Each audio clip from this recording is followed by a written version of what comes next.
Alright guys, welcome to the LittleBigPlanet 2 Beta Create Mode walkthrough. Now this is part 1, and in this episode we'll be covering some of the new materials that are available, as well as some of the global controls that have been introduced, and a new type of gadget called movers, which allows you to move items along the canvas. But essentially, what we're going to do here is we're going to start with some of the new materials that have been introduced. Now here, we have a new material called light matter. Now this is practically identical to dark matter in its properties. It can't move, it's weightless, it won't move under any circumstances. It's pretty much glued to where it is. But it looks more visually appealing, really. It just looks a lot better than dark matter, and it's also not rounded off at the edges. It has vertices rather than rounded off corners. And there's also a new little aesthetic effect you can get with it. You can also do this to dark matter, as a matter of fact, but you can have this sort of little animation going on if you have a switch hooked up to it that you can turn on. If you don't have the switch hooked up to it, it'll be on by default, and you can actually just have this little animation. I'll show you now. It might be a bit hard to see with the video compression that YouTube has, but essentially that's sort of what it looks like. Little animation there, sort of a rippling effect. Doesn't really actually do anything, it's just for aesthetics, but just a little cool thing you can do with that material. So yeah, it's essentially just like dark matter, essentially, but it looks a lot better than dark matter does. Now over here, here's a really cool material. This is Hologram. Now Hologram is also weightless, but it's got this unique property that no other material has, and not only will it not move from where it is, you can move it with movers that I'm going to show you later, but it's actually completely hollow. You can jump right through it, other materials can move through it, even other hologram can move through it. And you can also change its color. You can change its color to any of these, and it can have an on color and an off color. Now at the moment it's off because I've got a switch hooked up to it. It's on by default if you don't have a switch hooked up to it. And you can choose an off color and an on color from this palette. At the moment it's set to blue when it's off, and it's set to red when it's on. So if I pull this switch, it will turn on. Fairly simple stuff. How you can change the color. It's also got a brightness setting, how bright it is. Better to show you with the on option. So yeah, you can have different levels of brightness. As you can see there, if you turn the brightness down, you can see a sort of little animation there. If I turn it back to blue, you can sort of see a little sort of scan line sort of animation there, and you can reduce the speed of that like this. You can also make it have negative values to make it go in the opposite direction. And yeah, you can have a different speed for on and off as well. Now over here we've got two new things you can use in LittleBigPlanet 2 Beta Create Mode. This is a note, and you've seen the notes on these two things over here. Now notes are essentially a really good way of keeping written records of things like changes you may have to make, or glitches that you may have within a level, what an item does if it's not incredibly clear what it does. Just sort of basic written information that you can store, and you can have these, you can press R1 once you hover over them with the poppet to sort of have them appear and not appear. And you can also make these visible in play mode, so other players can see them, if you want other players to see them. And you can set the visible thing in there as well, if it's visible or not. This is a smoke machine. Now, fairly obvious what this does. This here sets how far left or right the smoke goes. If it's a negative value, that's how far left. If it's a positive value, that's how far right it goes. Up, down works in very much the same way. If it's a positive value, that's how far up it goes. If it's a negative value, that's how far down it goes. The size of the smoke is sort of the size or how much space the smoke generator will take up. And the input action, that's like on, off, strength scale, stuff like that. It's also got a color. That's the color of the smoke. You can change that to any color you want. Let's make it red. Just for the hell of it. Yeah, some red smoke. And you can change the smoke emitter itself to be visible in play mode or not. Now over here we have one of the new movers. Now this is a basic mover. This allows you to move or it's actually just called a mover, but it's a basic mover compared to the advanced one over here. A basic mover allows you to move a material in one direction. Here is the controls for it, or the settings for it. Very similar to the smoke machine. This is how far left or right it goes, and how fast it goes, really, in that direction. Local space. This is a bit tricky to explain, but I'll try. Essentially, if you have this turned off, no matter how much that material will rotate, it will always go straight up according to the orientation of the level. It will always go straight up towards the top of the level, not towards the top of the material as it's orientated right now, or oriented. If you have that turned on, and if that material was to go up and then rotate a little bit to the right, for example, it would then continue to go up and to the right. It would go up according to whichever way this little arrow up here is facing. Not the arrow on the mover itself, but that little arrow right there. That is how it will go, or the orientation of the arrows, depending on which direction you have it moving. Yes, it's a bit hard to explain, but yeah, if this rotates, the direction of it will change if local space is set to on. But if it doesn't, if that's not set to on, no matter which way it rotates, it will always go in the same direction. Here we have acceleration and deceleration. Acceleration is how fast it will reach that maximum speed once it's turned on.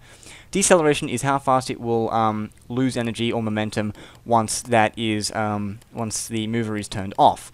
Here we have input action. You've got on-off, strength scale, and speed scale. Visible in play mode, yes, no, like many of the other pieces of logic. And I'll just show you how it works quickly. Now, that's a piece of wood, so it's affected by gravity. It'll go straight up once I turn it on, then once I turn it off, it'll come straight back down. And you can just turn it on over and over again, like that, to make it work. Now here we have an advanced mover, and it's hooked up to a Controlinator. And a Controlinator is essentially the direct input you've been hearing about, the control seats that you've been seeing in some of the beta videos lately. Now the advanced mover will allow you to move an item in any direction on the XY plane, up, down, left, right, diagonally, anything on the XY plane. And I've hooked it up to this Controlinator here to have the left analog stick move this around according to how I use the left analog stick. So if I get in this Controlinator here, like so, and press the left analog stick up just a little bit, it goes up a little bit. And if I press it a lot, it goes up really fast. If I press it down, then harder on the analog stick, we can go diagonally around in circles. And I've also hooked the X button up to the hologram itself to make it turn on and make it turn green. You can turn these to any color you want. And that's essentially just to show you that the Controlinator can be hooked up to pretty much any input. Anything with an input the Controlinator can be hooked up to. You can exit. You have to set a button to exit the Controlinator as well. You have to set that manually. I've set it to triangle. But you have to hook a button up from the Controlinator to from the controller here to the Controlinator to make sure that the player can exit the Controlinator, otherwise they can't. Now over here we've got another Controlinator as well as an in-out mover. This will shift items between layers, between the planes, or the Z plane, or the three layers, the background, the middle ground, and the foreground. As you can see, Sackboy can do this when you press up and down on the controller, but now items can do this, or materials rather, can do this as well.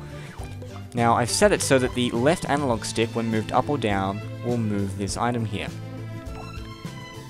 Now allow pushing, that allows you to push other materials that are perhaps behind or in front of the mover back and forth as well.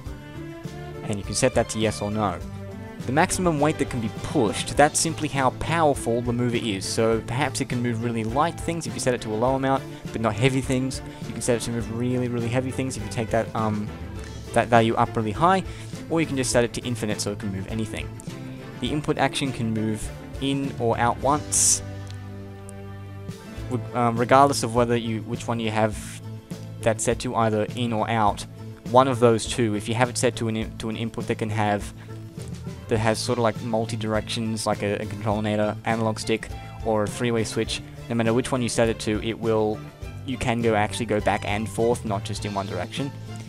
Move to back, that will automatically move it to the back layer. Move to middle, that will automatically move it to the middle layer. Move to front, will automatically move it to the front layer. Pretty simple. And if I get in the Controlinator here, I can show you how it works. Now at the moment it's on a piece of light matter, but if I move it in front of the light matter, which is only taking up 2 layers, it will go down. Now you can't get squished while in the Controllinator, but, and it moves from there. And if something's in front of it, it won't be able to move. You can move back and forth, but it can't move there. And I can't move from side to side, there's no advanced mover hooked up to it or anything. So yeah, that's how the in-out mover works. And now I'm going to show you some of the more global controls, the new global controls that are in LittleBigPlanet 2 Beta Create Mode. Now here we have the gameplay mode, or the level type. Now cooperative is essentially what every single level was like in LittleBigPlanet 1. They were all cooperative type.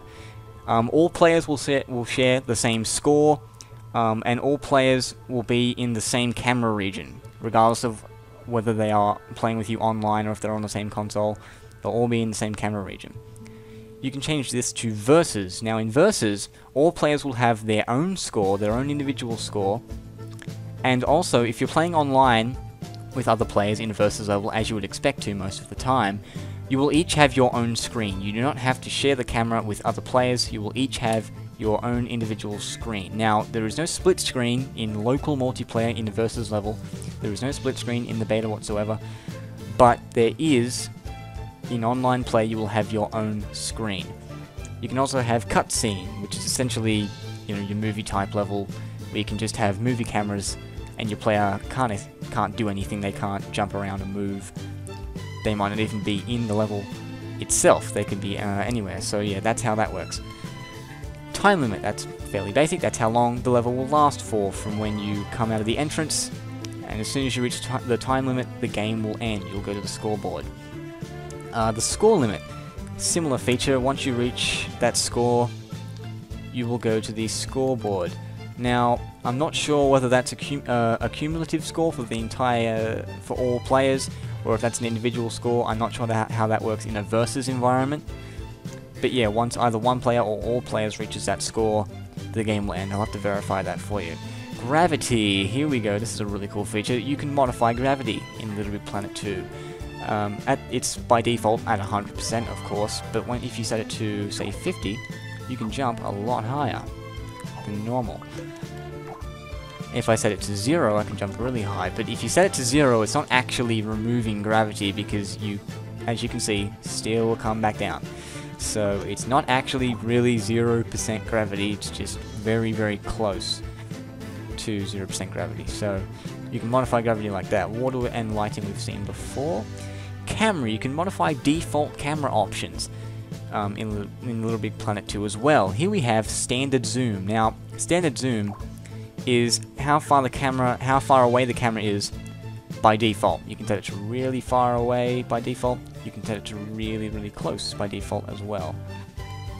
Maximum zoom is how close the camera is allowed to get when all the players are sharing the same camera. And you can't really go that close with it, but that's as close as you can get, but you can make it go really far away as well to prevent the camera from zooming in too close. Audio volumes, this is fairly basic. You can control individual volumes for sound effects, the background, ambience, the music, and dialogue from Magic Mouths. Audio reverb, you can also change audio effects, like you can make it sound like you're in a cell, like you're in a bathroom, a sewer pipe, underwater, that sort of stuff. Padded cell is a default, it's just the standard sound, and you can affect how much, you can change how much it affects each individual type of sound, sound effects, music, and dialogue. Audio filters, it sort of makes it, when you activate these, it sort of makes it sound like the sound you are affecting is coming from like inside a room, or it's coming from, it's like muffled in a way. If I turn the music one up, it sort of sounds like the music muffled. Then when I turn it off, it's not muffled anymore, and you can do that for sound effects, music, and dialogue.